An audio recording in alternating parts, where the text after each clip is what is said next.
عمر کے بارے میں کچھ معلوم ہے؟ وہ بولی، ہاں سنا ہے، شام گیا ہوا ہے، اللہ اسے سمجھے، آج تک اس نے مجھے پھوٹی کوڑی نہیں دی، اسے معلوم نہیں میں کتنی تنگی سے گزارا کر رہی ہوں۔ سیدنا عمر رضی اللہ تعالیٰ عنہ نے یہ سن کر فرمایا، بڑی بھی، تم نے جا کر عمر کو اپنا حال بتایا؟ بڑھیا نے کہا، اگر اسے رعایا کا حال معلوم نہیں تو خلافت کیوں کرتا ہے؟ سیدنا عمر فاروق رضی اللہ تعالیٰ عنہ یہ سن کر رو پڑے، پھر اس سے پوچھا، تم کیا لے کر عمر کو معاف کر سکتی ہو؟ اس نے کہا، اگر مجھے 25 دینار مل جائیں تو میں معاف کر دوں گی۔ آپ نے اسی وقت اسے 25 دینار دے دیے۔ وہ خوش ہو کر دعائیں دینے لگی، اللہ عمر کو معاف کرے، اس پر اپنی رحمت نازل کرے۔ بعد میں سیدنا عمر رضی اللہ تعالیٰ عنہ نے اس کا وظیفہ مقرر فرما دیا۔ ایک مرتبہ آپ نے ایک ننھے بچے کو روتے دیکھا تو اس کی ماں پر ناراض ہوئے کہ وہ بچے کو دودھ کیوں نہیں پلاتی۔ وہ آپ کو پہچانتی نہیں تھی، کہنے لگی، امیر المومنین نے حکم دیا ہے کہ جب تک بچہ ماں کا دودھ پیتا رہے گا بیت المال سے اس کا وظیفہ مقرر نہ کیا جائے گا۔ میں اس کا دودھ چھڑوا رہی ہوں تاکہ وظیفہ لگ جائے، یہی اس کے رونے کی وجہ ہے۔ سیدنا عمر رضی اللہ تعالیٰ عنہ یہ سن کر بہت روئے، پھر اعلان کر دیا کہ جس دن کوئی بچہ پیدا ہوگا اس کا وظیفہ اسی دن مقرر ہو جائے گا۔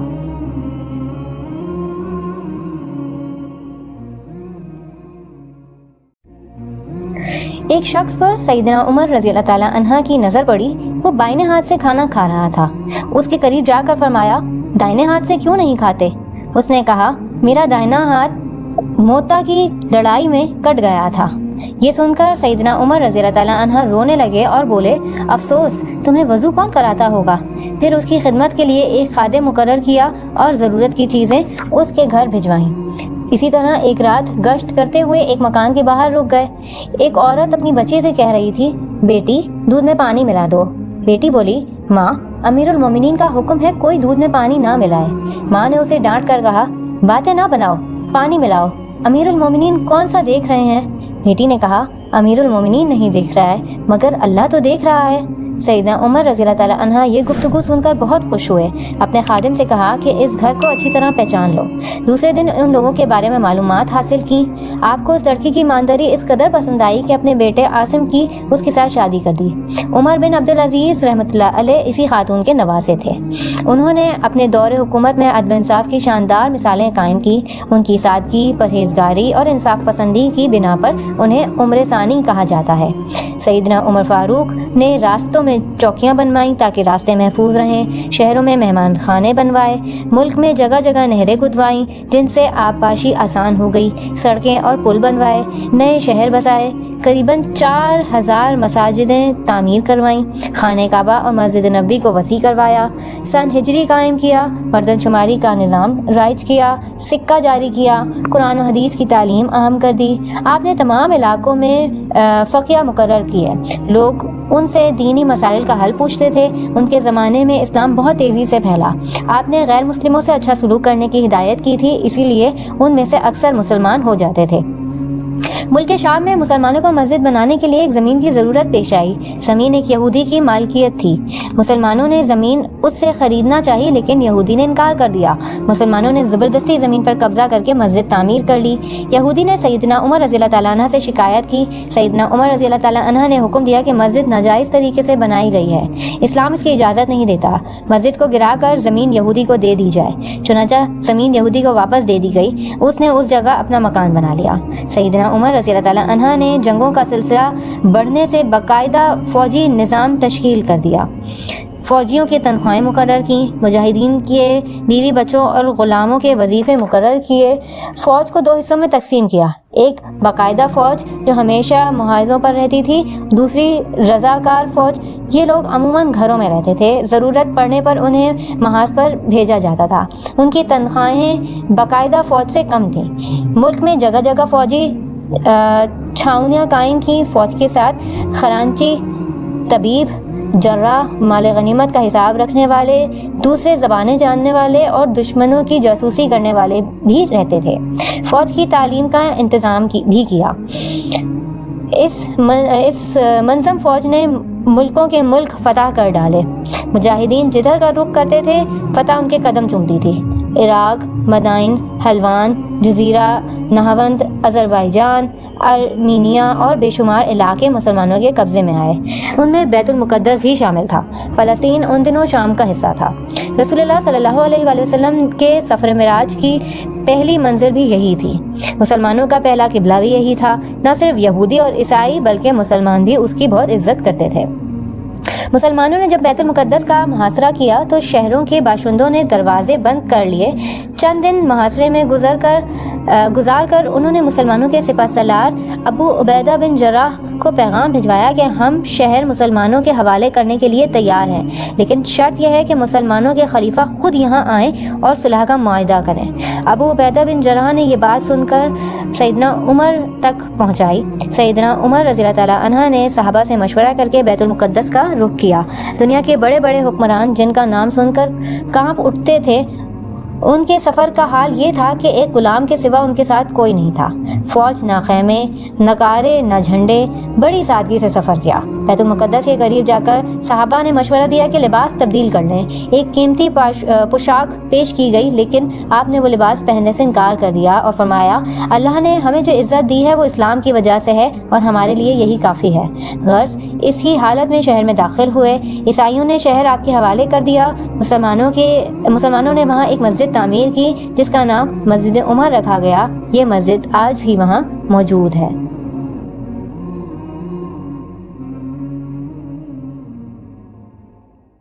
سیدنا عمر رضی اللہ تعالیٰ عنہ کی خلافت کے دوران ایک دفعہ عرب میں شدید قحط پڑا۔ نہ تو انسانوں کے کھانے کے لیے کچھ رہا اور نہ جانوروں کے لیے۔ سیدنا عمر رضی اللہ تعالیٰ عنہ یہ حال دیکھ کر بہت زیادہ پریشان ہوئے۔ آپ نے رعایا کی خبرگیری کے لیے دن رات ایک کر دیے۔ بیت المال کا سارا غلہ لوگوں میں تقسیم کر دیا۔ نقدی بھی تقسیم کی گئی۔ تمام صوبوں کے حاکموں کو خط لکھ کر زیادہ سے زیادہ غلہ بھجوانے کا حکم دیا۔ ابو عبیدہ بن جراح نے شام کے علاقے سے 4000 اونٹ غلے سے لدے ہوئے بھیجے۔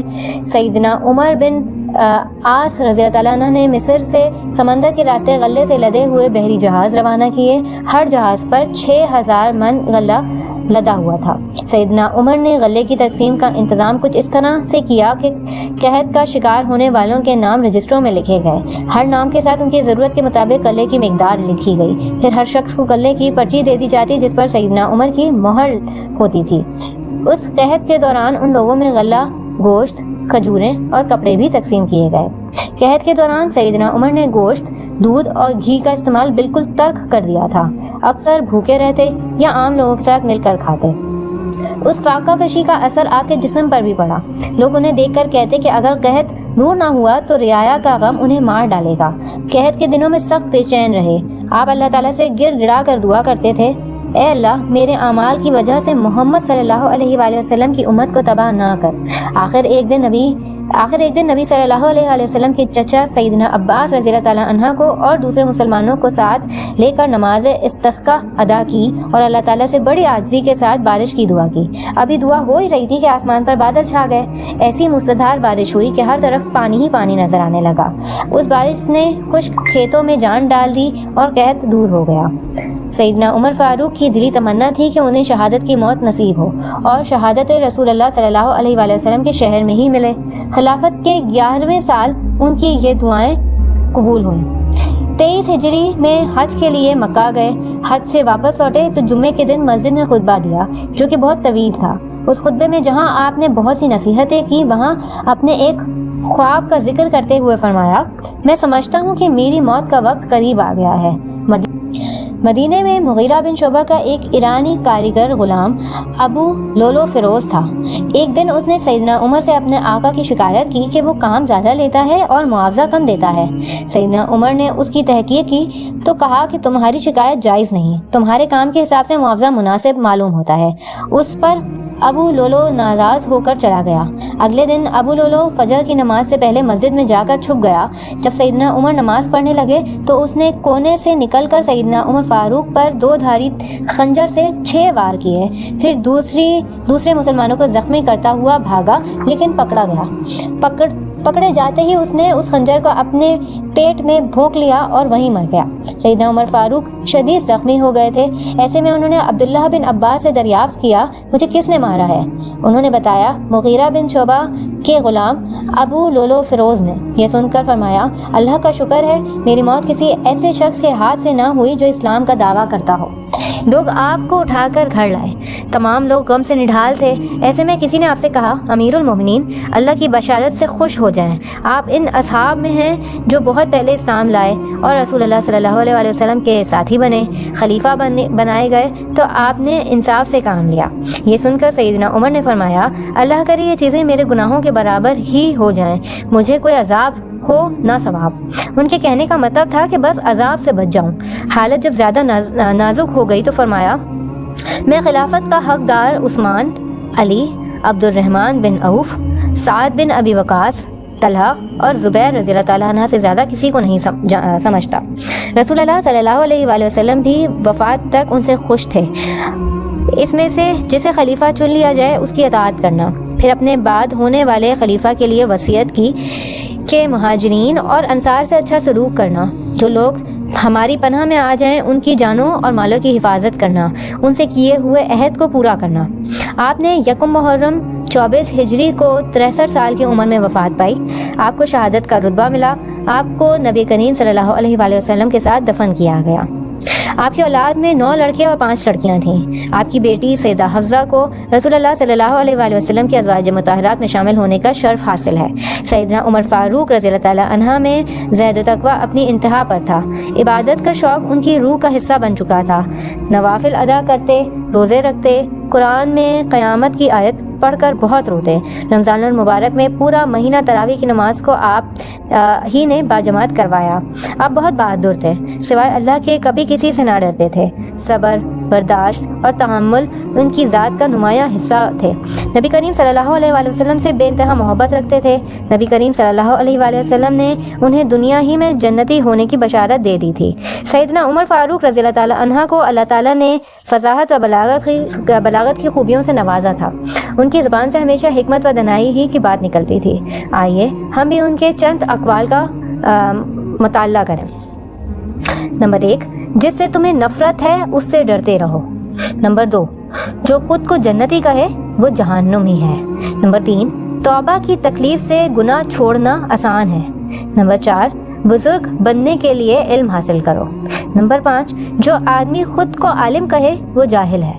نمبر 6، بڑھاپے سے پہلے جوانی اور موت سے پہلے بڑھاپے کو غنیمت سمجھو۔ نمبر 7، سلامتی گمنامی میں ہے۔ نمبر 8، کم بولنا دانائی، کم کھانا صحت، کم سونا عبادت اور عام لوگوں سے کم ملنا عافیت ہے۔ نمبر 9، سب سے بری آوازیں 2 ہیں، نوحہ اور راگ۔ نمبر 10، برا چاہنے والے کی دوستی سے پرہیز کرنا ضروری ہے۔ اور نمبر 11، جو عیب سے آگاہ کرے وہ دوست ہے اور جو اس پر تعریف کرے وہ ایسا ہے جیسے دوسرے کو ذبح کر رہا ہو۔